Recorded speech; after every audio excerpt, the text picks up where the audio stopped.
Hello students. तो एक बार फिर आप सभी का स्वागत है फर्स्ट ईयर की इस क्लास में।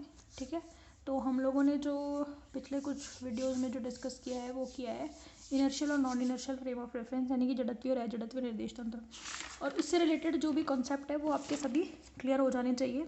आपको सारी चीज़ें इस चीज़ के बारे में बता चुकी हूँ कि इनर्शियल और नॉन इनर्शियल यानी कि जड़त्वीय और अजड़त्वीय निर्देश तंत्र कौन कौन से होते हैं, और उससे रिलेटेड आपके लिए मैटर आपके सामने है, ये आपको कॉपी में नोट करना है। ठीक है, इंग्लिश वालों के लिए, ठीक है, हिंदी वालों के लिए भी मैंने कोई ऐसा नहीं है कि बताया नहीं है, समझाया नहीं है।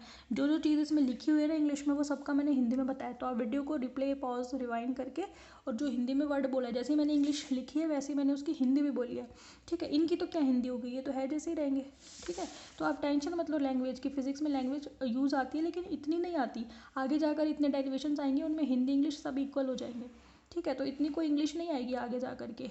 ठीक है, इतनी लैंग्वेज ही नहीं आएगी आपको आगे जा कर के। हिंदी इंग्लिश इक्वल ही लगेगी क्योंकि थ्योरी ज़्यादा है नहीं और इतने आप हैबिचुअल हो चुके होगे इंग्लिश को लेकर भी, आपको कोई दिक्कत नहीं। इसमें जितनी भी इंग्लिश लिखी हुई है कोई बहुत बड़ी रॉकेट साइंस इंग्लिश नहीं लिखी हुई है, आपको सारी समझ में आएगी, हर वर्ड का मतलब समझ में आएगा। ठीक है, कोई दिक्कत नहीं है। बाकी हिंदी में मैंने बोला भी है, तो जो जो हिंदी में बोला है उसको आप पेन पेपर लेके बैठा करो और उसको हिंदी में नोट, जैसे डेफिनेशन है ये समझाइए, हिंदी में भी बोला है ऐसे नोट कर लो, ये भी नोट कर लो। समझ में आ गए? तो एक टॉपिक अपना प्रिपेयर हो गया, इनर्शियल और non inertial frame of reference, और ये इंपॉर्टेंट है, एग्जाम में पूछा जाता है शॉर्ट क्वेश्चंस में। ठीक है, चलो अब हमारा जो नेक्स्ट टॉपिक है, इंपॉर्टेंट टॉपिक है वो भी, और वो है आपका कोऑर्डिनेट ट्रांसफॉर्मेशन। ठीक है, इसमें हम कई टॉपिक्स पढ़ेंगे, मतलब इस पर्टिकुलर टॉपिक में काफ़ी सारे टॉपिक्स हैं। ठीक है, तो नेक्स्ट है हमारा कोऑर्डिनेट ट्रांसफॉर्मेशन। कोई दिक्कत नहीं आएगी, हिंदी इंग्लिश को लेकर बिल्कुल भी टेंशन मत लो। आप मीडियम को लेकर टेंशन मत लो, आप टेंशन लो कॉन्सेप्ट को लेकर के। ठीक है, हिंदी इंग्लिश की जिम्मेदारी मेरी है, कॉन्सेप्ट की जिम्मेदारी भी मेरी है, पर आप जिम्मेदारी लो कॉन्सेप्ट क्लियर करने की। ठीक है, निर्देशांक रूपांतरण, कोऑर्डिनेट ट्रांसफॉर्मेशन, निर्देशांक रूपांतरण। समझो इसको पहले। ये कहता है कि मान लो कि मेरे पास दो फ्रेम ऑफ रेफरेंस है, यानी कि दो निर्देश तंत्र हैं। ठीक है, एक तो निर्देश तंत्र है ये। अब निर्देश तंत्र क्या होता है वो हम अच्छी तरीके से जानते हैं। निर्देश तंत्र या कोऑर्डिनेट सिस्टम वो प्रोसेस होता है, मैथमेटिकल प्रोसेस होता है, जिसमें हम किसी भी पार्टिकल की पोजीशन को रिप्रेजेंट करते हैं। मतलब कण की स्थिति को बताने के लिए जिस गणितीय प्रक्रिया का हम यूज़ करते हैं वो क्या कहलाती है? कोऑर्डिनेट निर्देश तंत्र कहलाती है। ठीक है, हम अब तक कौन सा पढ़ रहे हैं? कार्टेशियन, और पूरी फर्स्ट ईयर के दौरान हम कार्टेशियन कोऑर्डिनेट सिस्टम में ही डिस्कस करेंगे हर एक केस को। ठीक है, तो मैंने दो फ्रेम ऑफ रेफरेंस मान लिए, यानी कि दो निर्देश तंत्र मान लिए, एक एस और एक एस डैश। ठीक है, ये इस फ्रेम में एक पर्सन खड़ा हुआ है और इस फ्रेम में भी एक पर्सन खड़ा हुआ है, और कोई इंसिडेंट है जिसको ये दोनों ऑब्जर्व कर रहे हैं। यहाँ पे कोई इंसिडेंट हो रहा है, यानी कि कोई घटना घटित हो रही है। कोई घटना मतलब कुछ भी हो रहा है, और उनसे कहा गया इन दोनों से कि भाई तुम ऑब्जर्व करो कि तुम्हें क्या दिख रहा है। ठीक है, तो ये पर्सन जो ऑब्जर्व कर रहा है, तो ये अब इसको एक कॉपी दे रखी है, उस कॉपी में ये बंदा अपनी रीडिंग या जो भी है वो नोट कर लेता है। और दूसरा पर्सन ये, इसको भी एक कॉपी दे रखी है, उसको कह रखा है कि भाई तेरे को जो दिख रहा है तू अपनी कॉपी में नोट कर। फिर दोनों को मिलाया गया। ठीक है, तो देखा गया इसने अलग रीडिंग ली, उसको घटना को लेकर अपने व्यूज़ जो लिखे इसके अलग थे और इसके अलग थे। समझ में आ रही है बात? अब आप कहोगे ऐसे कैसे, मतलब घटना तो सेम है लेकिन वो दो पर्सन जो खड़े हुए हैं वो दो अलग अलग फ्रेम ऑफ रेफरेंस या निर्देश तंत्रों में खड़े हुए हैं, और इन्होंने जो रीडिंग्स नोट की वो डिफरेंट है। ऐसा कैसे हो सकता है मैडम? अरे भाई बिल्कुल हो सकता है। जैसे एक ट्रेन है, चल रही है, ठीक है, एक पर्सन इसमें बैठा है, कहीं से आ रहा है, और एक पर्सन प्लेटफॉर्म पे खड़ा है। घटना तो एक ही है, किसको इनको देखना है? Motion of train. अब की बार मैंने घटना बता दी कौन सी है, मतलब इनको ट्रेन की गति को बताना है कि क्या हो रहा है। ठीक है, इसके पास फिर से वही कॉपी है, इसके पास भी कॉपी है। इसको बोला भाई तू बता तेरे को क्या दिख रहा है, इसको बोला तू बता तेरे को क्या दिख रहा है। इसने कहा कि भाई मेरे को तो ये दिख रहा है कि जो प्लेटफॉर्म है ना इधर जा रहा है, यानी कि ये जो प्लेटफॉर्म है इसकी मोशन इधर है। इससे पूछा भाई तू बता तेरे को क्या दिख रहा है, इसने बोला कि भाई मेरे को ये दिख रहा है ट्रेन इधर जा रही है। क्या दोनों गलत हैं क्या? बिल्कुल नहीं, दोनों सही हैं। ये जो कह रहा है वो भी सही है और ये जो कह रहा है वो भी सही है। इसका मतलब एक ही घटना को जब दो अलग अलग बंदे दो अलग अलग निर्देश तंत्रों में ऑब्जर्व करते हैं तो दोनों के रिजल्ट्स अलग अलग आते हैं। दो निर्देश तंत्र कैसे हैं, इसका तो ट्रेन का निर्देश तंत्र है और इसका प्लेटफॉर्म का निर्देश तंत्र है, तो दो निर्देश तंत्र हो गए ना अलग अलग, ठीक है, पर घटना सेम है।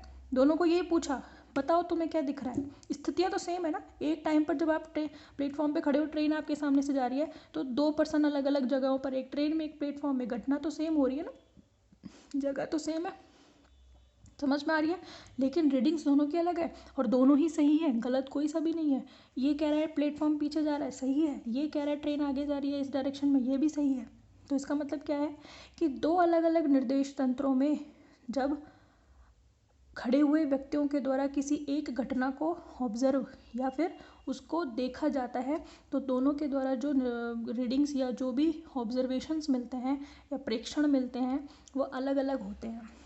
तो कोऑर्डिनेट ट्रांसफॉर्मेशन क्या है, कोऑर्डिनेट ट्रांसफॉर्मेशन एक तरीके का क्या है, प्रोसेस है, ठीक है, जिसमें क्या किया जाता है, एक घटना में लिए गए निर्देश, एक घटना के लिए एक निर्देश तंत्र में जो प्रेक्षण लिए जाते हैं उनका संबंध उसी घटना के लिए दूसरे निर्देश तंत्र में जो प्रेक्षण लिए गए हैं उनके बीच संबंध व्यक्त किया जाता है, वो क्या कहलाता है, कोऑर्डिनेट ट्रांसफॉर्मेशन। समझ में आई? फिर से सुनो, मैंने क्या बोला कि कोऑर्डिनेट ट्रांसफॉर्मेशन या निर्देशांक रूपांतरण वो समीकरणें होती हैं, रूपांतरण समीकरणें वो समीकरणें होती हैं जो किसी एक घटना के लिए एक निर्देश तंत्र में लिए गए प्रेक्षणों का संबंध दूसरी निर्देश तंत्र में लिए गए प्रेक्षणों के साथ व्यक्त करती हैं, वो क्या कहलाती हैं, कोऑर्डिनेट ट्रांसफॉर्मेशन इक्वेशंस, ठीक है। तो इंग्लिश में बता देती हूँ, transformations equations are those which establish the relations between the observations observed in the first frame of reference and the observations taken in the second frame of reference for the same incident। समझ में आ गई? तो एक ही घटना है, यानी कि इसने जो ऑब्जर्वेशन लिए और इसने जो ऑब्जर्वेशन लिए या प्रेक्षण लिए उनका संबंध, इन दोनों का आपस में संबंध बताने वाली जो समीकरणें होंगी वो क्या कहलाएंगी, रूपांतरण समीकरणें। इतनी सी बात है, यानी कि एक घटना के लिए इसने जो प्रेक्षण लिए और इसने जो प्रेक्षण लिए दोनों के बीच संबंध व्यक्त करने वाली समीकरणें क्या कहलाएंगी, रूपांतरण समीकरणें। और उदाहरण कौन सा हो गया, ट्रेन प्लेटफॉर्म की गति, ठीक है। डिफाइन कर दें तो हम लिखेंगे the transformation equations are those which establish a relation, ये मैं ऐसे शॉर्ट में लिख देती हूँ, a relationship between the observations taken in one frame of reference and the observations taken into other frame of reference for the same incident।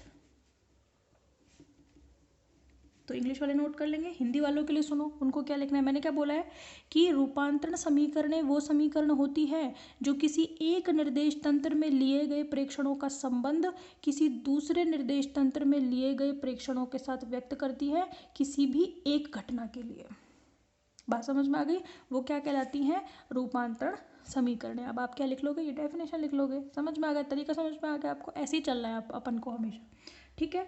अब सुनो मेरी बात, ये तो हो गई डेफिनेशन कि रूपांतरण समीकरणें एक का दूसरे के साथ रिलेशनशिप एस्टेब्लिश करती हैं।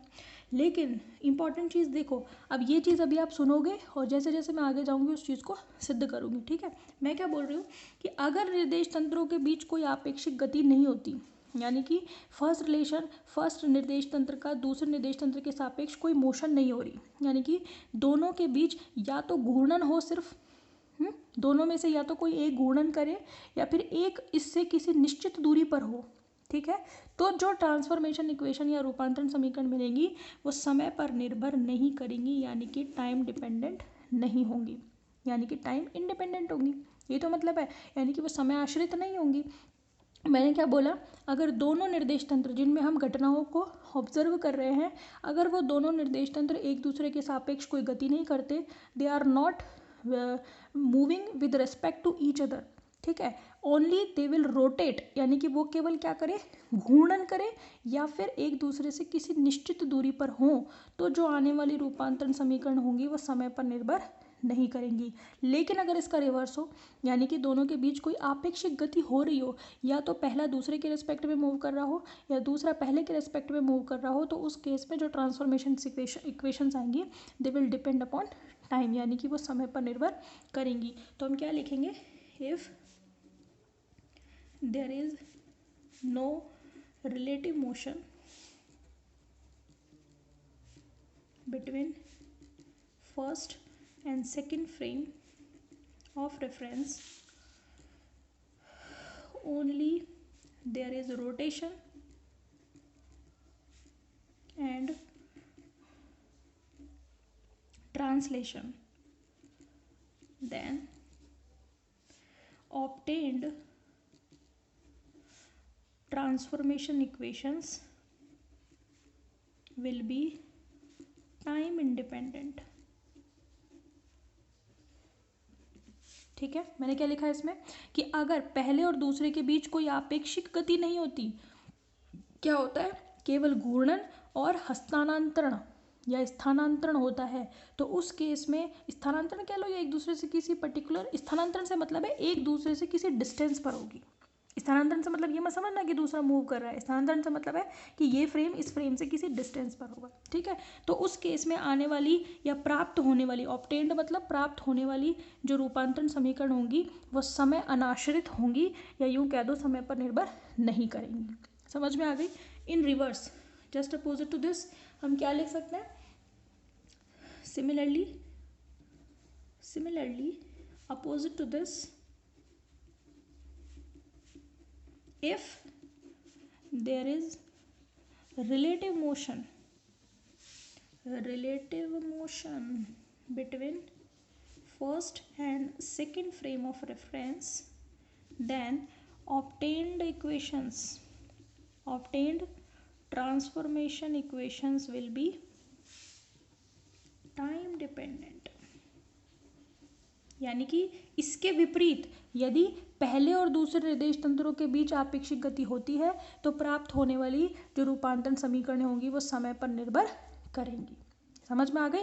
तो इंग्लिश में भी लिखा है, हिंदी में भी बोला है, तो जो जैसे जैसे इंग्लिश लिखते ही जो हिंदी बोल रही हूँ ना वो आपको कॉपी में नोट करनी है। समझ में आगे बात, क्योंकि जो भी इंग्लिश में लिखूंगी उसको हिंदी में ट्रांसलेट करूंगी, तो घबराया मत करो आप लोग, ठीक है। तो कॉन्सेप्ट पकड़ में आ रहा है आपको। तो पहले तो हमने बताया कि ट्रांसफॉर्मेशन इक्वेशंस होती क्या है, जो एक निर्देश तंत्र में आने वाले प्रेक्षणों को दूसरे के साथ रिलेट करती है, उनके बीच रिलेशन एस्टेब्लिश करती है, वो क्या कहलाती है, ट्रांसफॉर्मेशन इक्वेशन। अगर दोनों फ्रेम्स में जिनमें हम ऑब्जर्वेशंस ले रहे हैं, अगर दोनों एक दूसरे के रेस्पेक्ट में मूव नहीं कर रहे हैं तो उस केस में आने वाले transformation equations will be time independent, यानी कि समय पर निर्भर नहीं करेंगी। And if there is a motion between relative motion between both frame of reference, दोनों के बीच कोई आपेक्षिक गति होती है, then transformation equations will be time dependent, यानी कि वो समय पर निर्भर करेंगी। ठीक है, कल हम पढ़ेंगे, यानी कि जो हमारा नेक्स्ट जो वीडियो सेशन होगा उसमें हम क्या करेंगे, फर्स्ट केस देखेंगे, यानी कि ये जो मैंने बात बोली है ना इस पूरे पैराग्राफ में, इसको मैं सिद्ध करूँगी। ये सिर्फ हमने ऐसे ही नहीं कह दिया, दीज आर दी ऑब्जर्वेशंस, ये देखे गए हैं और उनके रिजल्ट्स के कंक्लूजन के रूप में ये स्टेटमेंट दिया गया है। समझ में आ गई। तो हम फर्स्ट केस क्या देखेंगे कि दो फ्रेम्स होंगे, एक एस और दूसरा S frame of S dash.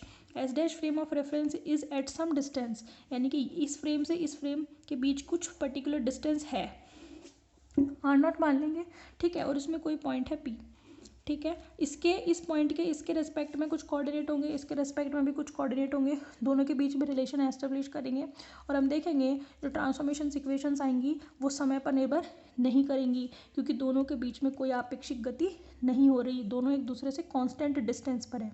ठीक है, तो इस चीज़ को हम देखेंगे इन अवर नेक्स्ट वीडियो, क्योंकि शुरू में करा दूंगी पर पूरा नहीं होगा। ठीक है, तो कल करेंगे। फिर हम देखेंगे नेक्स्ट जिसमें दोनों एक दूसरे के रेस्पेक्ट में मूव करेंगे, तो देखेंगे कि ट्रांसफॉर्मेशन इक्वेशन समय पर निर्भर करेंगी, तो ये हम सिद्ध करेंगे। ठीक है, ऐसे ही फिर क्वेश्चंस बन के आ जाते हैं, जो मैं बोल रही हूँ जैसे ही स्टेटमेंट है ऐसे ही क्वेश्चंस बन के आ जाते हैं, तो देखेंगे अपन, घबराने की ज़रूरत नहीं है, ठीक है। तो in our next video we will discuss about the our first case, ठीक है। Thank you.